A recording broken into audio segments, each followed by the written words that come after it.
Matthew 24 is like a lighthouse for Christians, warning us about the future and preparing us for Jesus' return. In this chapter, Jesus talks to his disciples about the end times.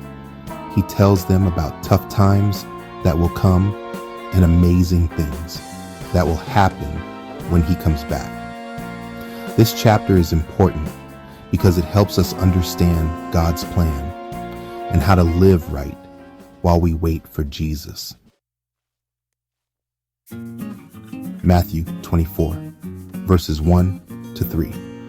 And Jesus went out and departed from the temple, and his disciples came to him for to show him the buildings of the temple. And Jesus said unto them, See ye not all these things? Verily I say unto you, there shall not be left here one stone upon another, that shall not be thrown down. And as he sat upon the Mount of Olives, the disciples came unto him privately, saying, Tell us, when shall these things be? And what shall be the sign of thy coming, and of the end of the world? Jesus and his disciples are in Jerusalem. The disciples are amazed by the temple's beauty, but Jesus surprises them by saying it will be destroyed. This makes the disciples curious. They ask him about the future, specifically about the end of the world and his return. Matthew 24, verses 4 to 8. And Jesus answered and said unto them, Take heed that no man deceive you. For many shall come in my name, saying, I am Christ, and shall deceive many. And ye shall hear of wars and rumors of wars. See that ye be not troubled.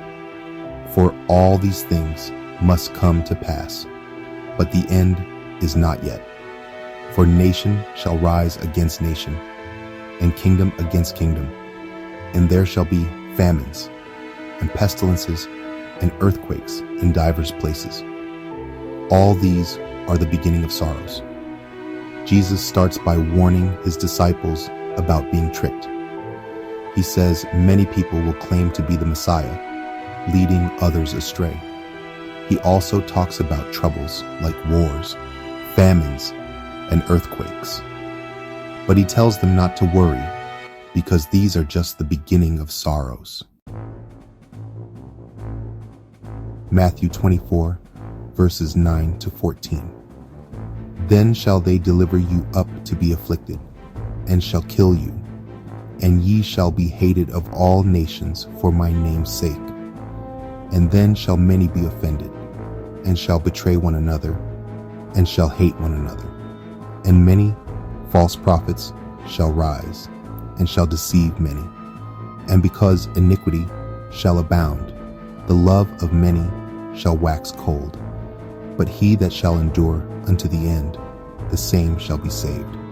And this gospel of the kingdom shall be preached in all the world for a witness unto all nations.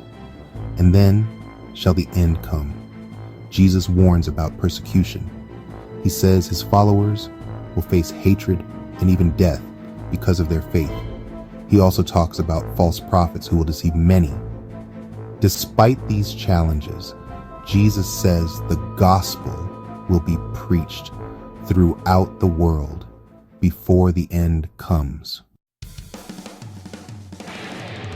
The abomination of desolation, as mentioned in Matthew 24, 15 to 22, is a significant and, rather alarming prophecy. Matthew 24, 15 to 22. When ye therefore shall see the abomination of desolation, spoken of by Daniel the prophet, stand in the holy place. Whoso readeth, let him understand. Then let them which be in Judea flee into the mountains. Let him which is on the housetop not come down to take anything out of his house. Neither let him which is in the field return back to take his clothes. And woe unto them that are with child, and to them that give suck in those days. But pray ye that your flight be not in the winter, neither on the Sabbath day, For then shall be great tribulation, such as was not since the beginning of the world to this time, no, nor ever shall be. And except those days should be shortened, there should no flesh be saved. But for the elect's sake, those days shall be shortened. Jesus refers to the abomination of desolation, a term from the Old Testament prophet Daniel. This event, although not explicitly explained, signifies a time of great devastation and tribulation. Jesus urges his followers to flee when they see this sign. False messiahs and prophets. Matthew 24:23-28. Then if any man shall say unto you, Lo, here is Christ, or there, believe it not, for there shall arise false Christs and false prophets, and shall show great signs and wonders, insomuch that, if it were possible, they shall deceive the very elect. Behold, I have told you before. Wherefore, if they shall say unto you, Behold, he is in the desert, go not forth. Behold, he is in the secret chambers, believe it not. For as the lightning cometh out of the east, and shineth even unto the west, so shall also the coming of the Son of Man be. Jesus warns again about false messiahs and prophets. He emphasizes that his second coming will be obvious and unmistakable, like lightning flashing across the sky. The coming of the Son of Man. Matthew 24:29-31. Immediately after the tribulation of those days shall the sun be darkened, and the moon shall not give her light, and the stars shall fall from heaven, and the powers of the heavens shall be shaken. And then shall appear the sign of the Son of Man in heaven. And then shall all the tribes of the earth mourn, and they shall see the Son of Man coming in the clouds of heaven with power and great glory. And he shall send his angels with a great sound of a trumpet, and they shall gather together his elect from the four winds, from one end of heaven to the other. Jesus describes his second coming in vivid detail. He uses imagery like a darkened sun and falling stars to portray the significance of his return. He will come with great power and glory, gathering his followers from all over the earth. The lesson of the fig tree. Matthew 24:32-35. Now learn a parable of the fig tree. When his branch is yet tender, and putteth forth leaves, ye know that summer is nigh. So likewise ye, when ye shall see all these things, know that it is near, even at the doors. Verily I say unto you, this generation shall not pass, till all these things be fulfilled.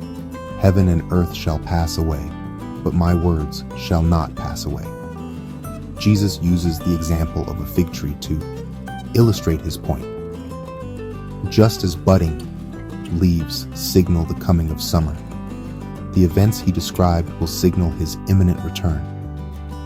He emphasizes the certainty of his words, saying that even though heaven and earth will pass away, his words will remain. The importance of watchfulness. Matthew 24:36-51. But of that day and hour knoweth no man, no, not the angels of heaven, but my Father only. But as the days of Noe were, so shall also the coming of the Son of Man be. For as in the days that were before the flood, they were eating and drinking, marrying and giving in marriage, until the day that Noe entered into the ark, and knew not until the flood came and took them all away. So shall also the coming of the Son of Man be. Then shall two be in the field, the one shall be taken, and the other left. 2 women shall be grinding at the mill. The one shall be taken, and the other left.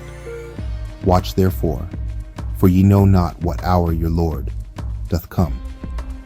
But know this, that if the goodman of the house had known in what watch the thief would come, he would have watched, and would not have suffered his house to be broken up. Therefore be ye also ready, for in such an hour as ye think not the Son of Man cometh. Who then is a faithful and wise servant, whom his Lord hath made ruler over his household, to give them meat in due season?